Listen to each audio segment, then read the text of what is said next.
আসসালামু আলাইকুম বন্ধুরা, কেমন আছেন সবাই? আশা করি সবাই ভালো আছেন। তো এই যে ভদ্রলোক দোকানে বসে আছে, সে হলো দোকানের মালিক। তো আমরা ছেলেকে মাদ্রাসার জন্য কিছু খাবার কিনে দিব, শুকনা জিনিস, তাই কিনতে গিয়েছি। এটা হলো রেয়াজউদ্দিন বাজার পাইকারি মার্কেট। তো এখান থেকে পাইকারি সব কিছু বিক্রি করা হয়। তো আমরা পাইকারি কিনবো না, আমরা খুচরাই কিনবো, তাই গিয়েছি। কিছু খেজুর কিনবো, ফলও কিনবো। তো এখান থেকে আগে কেক, বিস্কুট এগুলা চয়েস করতেছি।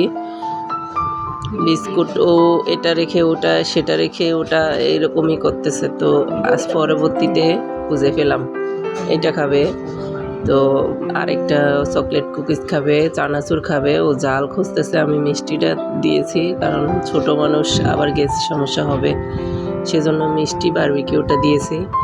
তো এগুলা কিনে এখন বের হয়ে যাব, ফল কিনবো। খেজুরের দোকানে আসছি, এখন খেজুর কিনবো ওর জন্য। তো তারপরে আপেল কিনে দিব।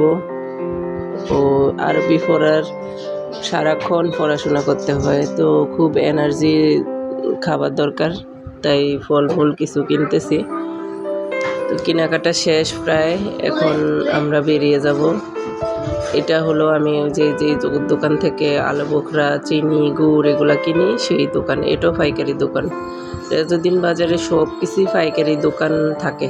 দেখতে দেখতে সব কিছু কেনা হয়ে গেল। তো ছেলেটাকে কালকে পাঠিয়ে দিব। সবাই আমার ছেলের জন্য দোয়া করবেন।